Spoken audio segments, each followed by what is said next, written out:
সিলেটের ফেঞ্চুগঞ্জ উপজেলার ৫ নং উত্তর ফেঞ্চুগঞ্জ ইউনিয়নের মল্লিকপুর গ্রাম ও ইসলামবাজার মধ্যবর্তী রাস্তাটা বিগত কয়েক বছর থেকে মেরামত হয়, আবার প্রতি বছর বর্ষার মৌসুমে কুশিয়ারা নদীর সাথে সংযুক্ত কুরকুচি খালের পানির স্রোতে ধাবিত হয়।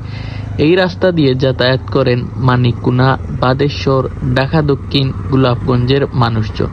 এই রাস্তা ব্যবহার করে মানুষ ঐতিহ্যবাহী ফেঞ্চুগঞ্জ বাজারের সাথে যুক্ত হন। আসসালামু আলাইকুম। কইতাম আসলাম ভাই অনেক কিছু, কারণ বিগত আমরা এই রাস্তা লই অনেক দুর্ভোগের মাঝে আছি। আর এই লাইন বাই ডাইরেক্ট গেছে মল্লিকপুর ইসলামবাজার সিএনজি উপপরিষদ থেকে একবারে বিয়ানীবাজার গোলাপগঞ্জ পর্যন্ত, বুঝছেন। এখন এই লাইনও ভাই প্রতিদিন করে 50 থেকে 1 লক্ষ মানুষের যাতায়াত আছে, কিন্তু এই এক রাস্তার দুর্ভোগে ও এক ভাঙ্গা, আর আমরা লামাগঙ্গাপুরের শেষ মাথাতে এক ভাঙ্গা, এই দয় ভাঙ্গার ভাই একটা সমাধান চাইলাম আমরা, মানে চিরস্থায়ী সমাধান। যাও ওর ভাই, বুঝছেন নি, এগুলো চিরস্থায়ী ওর না। এই রাস্তা কাম আর মাত্র 6 মাস হয়েছে না মনে হয়, আবার রাস্তা উবে 3 থেকে 4 রাত লামি গেছে। এই খাসটা এখানে আমরা মল্লিকপুর এবং মানিকুনার যে খাসটা হয়েছে, এখানে পানি উন্নয়ন বোর্ডে খাসটা করছে, যে প্রায় 29 লক্ষ টাকার খাস আছিল। এই খাসটা মাত্র 1 মাস থেকে 1.5 মাস গেছে না, কিন্তু এখানে যেভাবে পরিকল্পিত খাজ হওয়ার কথা আছিল, এখানে খাজ পরিকল্পিত হয়েছে না। আর খাজর মাধ্যমে বেশিরভাগ 2 নম্বরই খাম হয়েছে, যার কারণে এখানে এইরকম দশিয়া গেছে। আর আমরা ভোগান্তি পড়ছি এই যে অত্র এলাকার ফেঞ্চুগঞ্জর প্রায় লক্ষাধিক মানুষ এখানে যে যাতায়াত করে, গাড়ি ঘোড়া যায়, এখানে বিভিন্ন ধরনের গাড়ি ঘোড়া যায়। আর বিশেষ করে লক্ষাধিক মানুষের যে যাতায়াতর কষ্টর, এটা আমরার এলাকার ওর মানিকুনার ওর সমস্ত একবারে বাদেশ্বর পর্যন্ত যত গ্রাম আছে, এই গ্রামের ক্ষতিগ্রস্তর। আমরা যে পার্শ্ববর্তী গ্রাম কুতুবপুর, মল্লিকপুর, এরা বিশেষ করে সবসময় আমরা ফেঞ্চুগঞ্জ যাতায়াত, এই যাতায়াতের বিঘ্ন ঘটের। একজন মানুষে মোটর সাইকেল লই যাইতে পারেন না, একজন মানুষে ফরেস্টক লই যাইতে পারেন না, একজন মানুষে বড় বড় গাড়ি যেটা ট্রাক এগুলা চলে না, বিকল্প রাস্তা দিয়া চলে।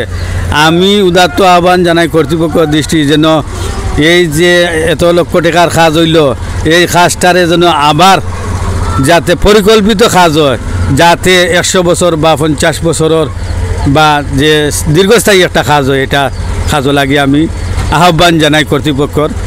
আমি আরও আহ্বান জানাই যে আমাদের ফেঞ্চুগঞ্জর যে প্রশাসন আছেন, প্রশাসন এটা দেখা এখনো পর্যন্ত দেখছেন না, যাতে আইয়া ফেঞ্চুগঞ্জর প্রশাসনে এটা দেখিয়া যাওকা।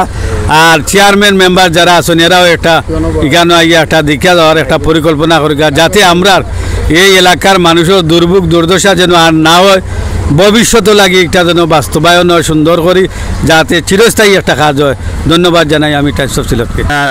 রিপনরে ধন্যবাদ জানাই। আর আমরা যে ওখান তুলিয়া ধরার লাগে, আমরা কুরকুচি নদীভাঙ্গা ওখান 1 মাস ওর কাজ করা হয়েছে, ও কাজর করিয়া তারা যাইতে পারছেন না। এখানে সারাও বাঙ্গিয়া গাড়ি ঘোড়া চলাচল করতে পারে না, জনগণ আইতে পারেন না।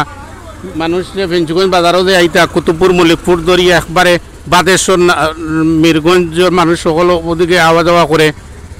ও যে বা যারা কাজ করাইছে, ও কাজের কোনো গুরুত্ব আছে নি দেখো কাছেন। 1 মাস গেল না, রাস্তাটা বাঙ্গিয়া চুরমাচুর হইয়া গেল কি।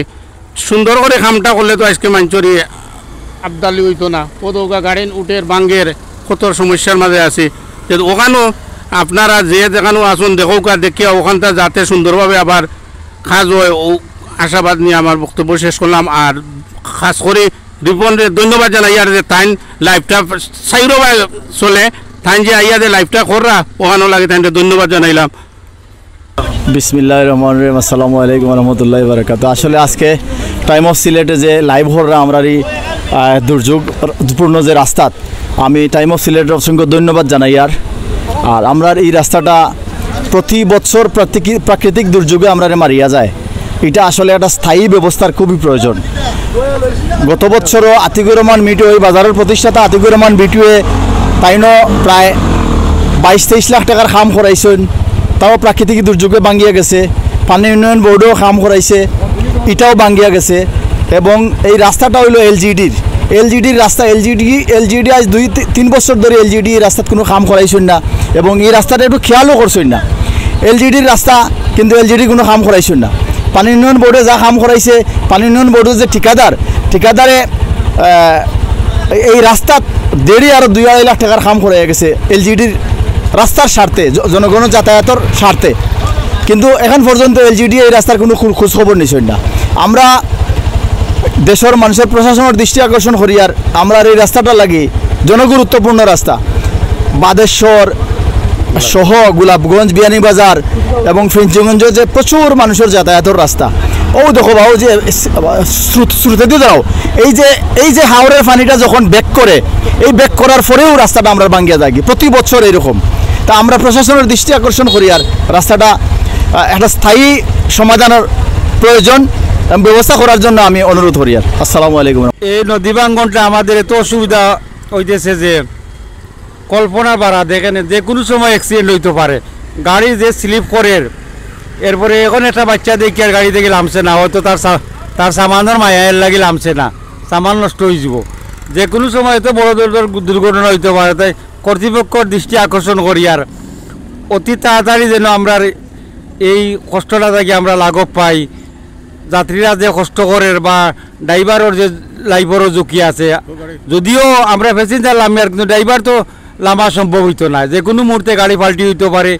এবং এই যে চলাফেরার যে মানুষের আজকে যে এই যে পরিস্থিতি দেখরা আপনারা বর্তমানে আমার মলিকপুর শাখার আমি সেক্রেটারি, ড্রাইভার হলোর এই যে দুর্গতি আপনারা সাংবাদিক ভাই হল আপনারা সবই দেখরা। আসলে আমরা যারা কন্ট্রাক্টর হলে তারা কাম করছে, তারা মোটামুটি খারাপ না। এগুলো হইলো এলডিজির কাম। এলডিজির বর্তমানে কোনো ভূমিকা নাই, যতবারও নামছে এলডিজির রাস্তা একটা, এগুলো মনোর রোডসে হাইয়ে নাই এলডিজির রাস্তা। এই কারণে মনোরোগ প্রতি বছর মনোরোগ আমরা এলাকার পক্ষ থেকে মনোরোগ খাওয়া যায়। আর এবার মনোরোগা পানি উন্নয়ন বোর্ডে যে কাজ করছে, আউটাও মনোরোগ পানি উন্নয়ন বোর্ডের গাঙ্গর ফার করার পরেও মনোরোগা আরও এক্সট্রা মনোরোগা রাস্তার প্রায় আর 2-2.5 লাখ টাকার কাজ তারা এক্সট্রা করিয়া গেছে। তো উপস্থিত মনোরোগা এই জায়গাটা প্রতি বছরও মনোরোগা লামি যায়। আপনারা বর্তমানে এটুকা লক্ষ্য করুক, দেখুক আমরা এই পরিস্থিতিটা মনোরোগা এই রোডে দিয়ে আমরা বাদেশ্বর, গোলাপগঞ্জ একবারে দরিয়া বিয়ানীবাজার থেকে দরিয়া মনোরোগা যাতায়াত, মানুষের যাতায়াত এই রাস্তায় চলে। তো প্রতিদিনও মনোরোগা লাখ লাখ মানুষ বর্তমানে ওই রাস্তায় যাতায়াত করে। এই জন্য আমি আপনারা দৃষ্টি আকর্ষণ করছি প্রশাসন, আপনারা দেখো আমরা পরিস্থিতি খুব ভয়াবহ। আমরা ইসলামবাজার, মলিকপুর ইসলামবাজার রেস্টুরেন্টও অলরেডি আমরা যাইতে পারি না, আমরা এখন রোডও অবস্থা নিচ্ছি। এই বলি আমার বক্তব্য শেষ। আসসালামু আলাইকুম।